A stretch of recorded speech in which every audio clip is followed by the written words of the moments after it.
एक रात एक जादुई पत्थर एक बंदर को जन्म देता है। बाहर आते ही वो आसमान की ओर गौर से देखने लगता है, जिससे उसकी आंखों से एक लाल लेजर लाइट निकलती है और एक देवता के घर जा पड़ती है। गुस्से में वो उसे जान से मारने का हुक्म देता है, लेकिन बुद्ध की आवाज आती है, ये जीव बहुत शक्तिशाली है और इसके जन्म लेने का एक मकसद है, उसे अपना मकसद पूरा करने दो।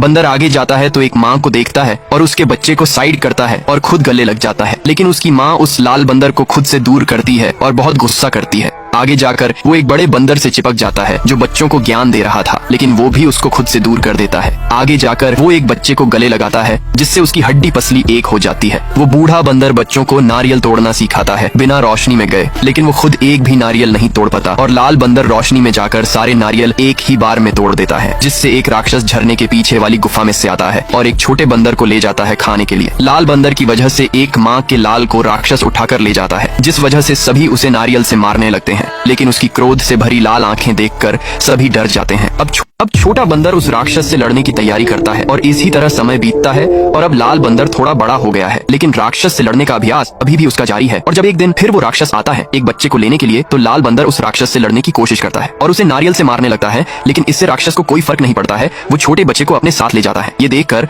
लाल बंदर बहुत परेशान होता है। तभी बूढ़ा बंदर उससे बोलता है, तुम उसे नारियल से हराओगे क्या? गधे के बच्चे हो या बंदर के? तभी एक छोटा बंदर बोलता है, अगर इसे ड्रैगन किंग का हथियार मिल जाए तो ये उसे हरा सकता है। ये सुनते ही बंदर पानी में छलांग लगा देता है और ड्रैगन किंग के इलाके में पहुंच जाता है, जहाँ पर वो छड़ी लाल बंदर को बताती है कि पिछले 5000 सालों से तुम्हारा इंतजार कर रही हूँ। ये सुनते ही बंदर उस छड़ी को छूता है तो वो छड़ी अचानक छोटी हो जाती है और लाल बंदर उसे लेके जाने लगता है, जिससे वहाँ पर हड़कंप मच जाता है और ड्रैगन किंग को यकीन ही नहीं होता कि एक बंदर उसकी छड़ी ले जा रहा है। अब बंदर छड़ी को लेके अपने शहर में पहुंचता है, जहाँ पर सभी बंदर उसके हाथ में ड्रैगन किंग की छड़ी देखकर पगला जाते हैं। अब लाल बंदर उस छड़ी की मदद से राक्षस के अड्डे पर पहुंच जाता है, जहाँ वो देखता है राक्षस उस बच्चे को खौलते हुए पानी के ऊपर लटका रखा था। तो बंदर उस बच्चे को वहाँ से आजाद करता है, पर तभी वहाँ पर वो राक्षस आ जाता है। तो बंदर वहाँ से भागने लगता है, पर वो छड़ी उससे भागने नहीं देती। तो बंदर छड़ी का सही इस्तेमाल करके राक्षस के कंगन तोड़ देता है और उसे हरा के बच्चे को बचाकर झरने से बाहर आता है। ये देखकर सभी बंदर बहुत खुश होते हैं और उसका नाम मंकी किंग रखते हैं और उसे अपना राजा भी मान लेते हैं। तभी बूढ़ा बंदर मंकी किंग से कहता है, तुम्हें ज्यादा खुश होने की जरूरत नहीं है, क्योंकि जब तुम ऐसे 100 राक्षसों को मार दोगे तब जाके देवताओं की नजर तुम पर पड़ेगी। जिसके बाद वो किसी तरह से 99 राक्षसों को तो मार देता है और अब उसे बस एक और राक्षस को मारना है, जिससे मारने के लिए मंकी किंग एक गाँव में जाता है और देखता है कि वो राक्षस एक बच्ची को खाने वाला है। तो मंकी किंग उस बच्ची को ही मार देता है, पर बाद में हमें पता चलता है कि राक्षस ने ही ये छल कपट करा है। मंकी किंग उस राक्षस से बोलता है, अगर तुम मेरी छड़ी पकड़ लोगी तो ये जादुई छड़ी तुम्हारी हो जाएगी। राक्षसनी जैसे ही उस छड़ी को पकड़ती है तो वो छड़ी उसे जमीन में घुसा देती है, जिससे मंकी किंग की जीत हो जाती है।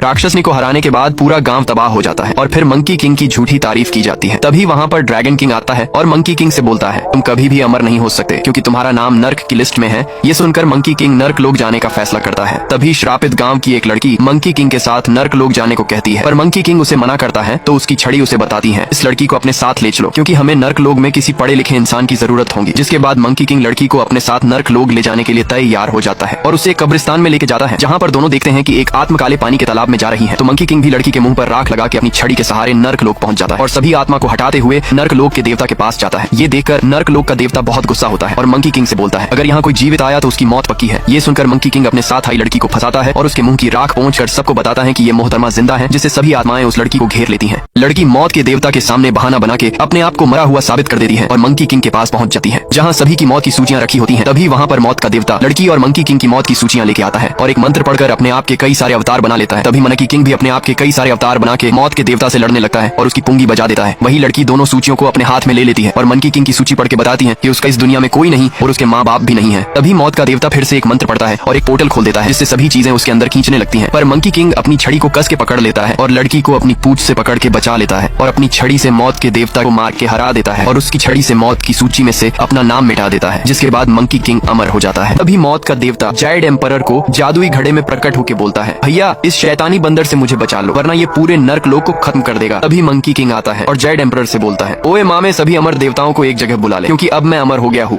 तभी जेड एम्परर बोलता है, ओए ठंड तक पुत, क्योंकि अभी तू आधा अमर हुआ है, तू बस बुढ़ापे से नहीं मर सकता, लेकिन तुझे कोई हरा के मार सकता है। मंकी किंग उससे पूरा अमर होने का रास्ता पूछता है। तभी मौत का देवता बोलता है, गुरुजी हमारे पास अमर होने वाले नुस्खे की किताब है। ये सुनते ही मंकी किंग की छड़ी एक दरवाजे को तोड़ती है, जिससे लड़की अमर होने वाले नुस्खे की किताब उठा लेती है और सभी आत्माओं को फोड़ते फाड़ते हुए अपनी छड़ी की मदद से नर्क लोग से बाहर आ जाते हैं। मंकी किंग लड़की को अमर होने वाले नुस्खे की किताब देता है और उसे पढ़ने को कहता है। लड़की किताब के अंदर की पहेली पढ़ती है। पूरा अमृत तभी मिलता है जब कोई जादुई बीज खाए जो उगता है अनंत जीवन के मंत्र मुक्त बगान में। बंदर उससे पूछता है, ये कहाँ है? लड़की कहती है, ये पता करने में समय लगेगा। तभी लड़की एक तालाब के पास जाती है और उसमें कुछ बूंद जादुई पानी डालती है, जिससे ड्रैगन किंग का साया प्रकट होता है और हमें पता चलता है कि ये लड़की ड्रैगन किंग से मिली हुई है। तभी लड़की ड्रैगन किंग से बोलती है, ये बंदर मुझे जीते जी मार डालेगा क्योंकि ये मुझे नर्क लोग जिंदा लेके गया था। ड्रैगन किंग लड़की को बोलता है, तुम्हें मेरा काम हर हाल में करना होगा वरना तुम्हारा सारा गांव भूख और पानी की कमी के कारण मारा जाएगा। दरअसल कुछ दिन पहले जब ड्रैगन किंग लड़की के गांव से गुजर रहा था तो लड़की ड्रैगन किंग को देखकर उसे अपने गांव में बारिश करने को कहती है, क्योंकि बारिश न होने की वजह से सभी जगह सूखी पड़ चुकी है। तो ड्रैगन किंग लड़की के साथ एक सौदा करता है और बारिश के बदले लड़की को मंकी किंग की छड़ी लाने को कहता है। पर मंकी किंग लड़की पर बहुत भरोसा करता है क्योंकि मंकी किंग का इस दुनिया में कोई नहीं। लड़की मंकी किंग को मृत्यु नुस्खे की किताब के बताए गए रास्ते पर ना ले जाके ड्रैगन किंग के बिछाए गए जाल पर ले जाती है। वहीं ड्रैगन किंग अपने चेलों को बोलता है कि मैंने एक पेड़ के फल में जहर डाल दिया है, जैसे ही वो भूतनी का बंदर उस फल को खाएगा उसका काम तमाम हो जाएगा। वो एक लाइट की रोशनी को उस पेड़ की तरफ करता है जिसके अंदर जहर है, पर ड्रैगन किंग के चमचे उस लाइट को गिरा देते हैं और गलत पेड़ की तरफ उसकी रोशनी को कर देते हैं। और जब मंकी किंग वहाँ पहुंचता है तो दोनों चेले उसे बताते हैं, हम यहाँ के रखवाले हैं और तुम्हें अमर होने के लिए जादुई रोशनी वाला फल खाना होगा। पर वो फल खा के मंकी किंग पर कुछ भी असर नहीं होता। तभी दोनों चमचे उसे दूसरे पेड़ का फल खाने को कहते हैं। तो मंकी किंग अपने साथ साथ दोनों चेलों को भी वही फल खिला देता है, जिससे तीनों नशे में हो जाते हैं। तभी ड्रैगन किंग वहाँ आता है और मंकी किंग से जादुई छड़ी लेने की कोशिश करता है, पर हरामी बंदर उसे भी वो फल खिला देता है, जिससे ड्रैगन किंग भी नशे में हो जाता है। मुझे समझ ही नहीं आ रहा है कि साला इस फल में जहर मिलाया है कि वोडका। तभी ड्रैगन किंग अपने दोनों चेलों के साथ समुद्र में चला जाता है। वहीं मंकी किंग लड़की को बोलता है, अब हम दोस्त नहीं बल्कि एक परिवार है, और बेहोश हो जाता है। तो लड़की उसकी छड़ी चुराने की कोशिश करती है, पर तभी मंकी किंग को होश आ जाता है और वो अपनी छड़ी अपने सिर पर दे मारता है तो उसे दर्द होता है, जिससे मंकी किंग समझ जाता है कि वो अभी अमर नहीं हुआ है और गुस्से में लड़की को बोलता है, जाहिल साली जानवर कहाँ पढ़ी लिखी है तू, इस फल से तो कुछ हुआ ही नहीं, और लड़की को छोड़ के जाने लगता है। पर लड़की मंकी किंग को रोकने की कोशिश करती है और बोलती है कि तुमने अभी अभी बोला कि हम एक परिवार हैं। तो मंकी किंग बोलता है, वो मैंने नशे में बोल दिया होगा। तभी उसकी छड़ी किताब की तरफ इशारा करती है तो मंकी किंग लड़की को किताब पढ़ने को बोलता है। लड़की पढ़ती है, स्वर्ग की जादूगरनी अक्सर प्रसिद्ध अमृत का उत्पादन करती है, इसका मतलब स्वर्ग में उसे अमृत मिल जाएगा। तो मंकी किंग लड़की को लेकर स्वर्ग की ओर निकल पड़ता है और तभी स्वर्ग की रानी कुछ जादुई जड़ी बूटी लेने अपने महल से बाहर जाती है। तो मंकी किंग मौके का फायदा उठा के उसके महल में घुस जाता है और अमर होने वाला अमृत ढूंढने लगता है। और इसी दौरान वो टेबल पर रखी एक शीशी को उठाता है और उसकी खुशबू सूंघते ही एक छोटा बंदर बन जाता है और बच्चों जैसी हरकतें करके वहाँ रखी सभी चीजों को गिराने लगता है और जादुई फल खा के अलग अलग जगह टेलीपोर्ट होने लगता है। पर तभी लड़की के हाथ एक फल लग जाता है जिसे लड़की अपने पास रख लेती है। वही बंदर एक पिंजरे के अंदर टेलीपोर्ट होकर फंस जाता है और लड़की मौके का फायदा उठाकर उसकी छड़ी ले जाने लगती है। लेकिन तभी लड़की को बंदर पर तरस आता है तो वो बंदर को पिंजरे से आजाद करके उस छड़ी को ले जाने लगती है। पर तभी बंदर दोबारा से उसी शीशी को सूंघ लेता है, जिससे वो फिर से पहले जैसा हो जाता है। उसकी छड़ी भी अपने आप उसके पास आ जाती है। वैसे दोस्तों,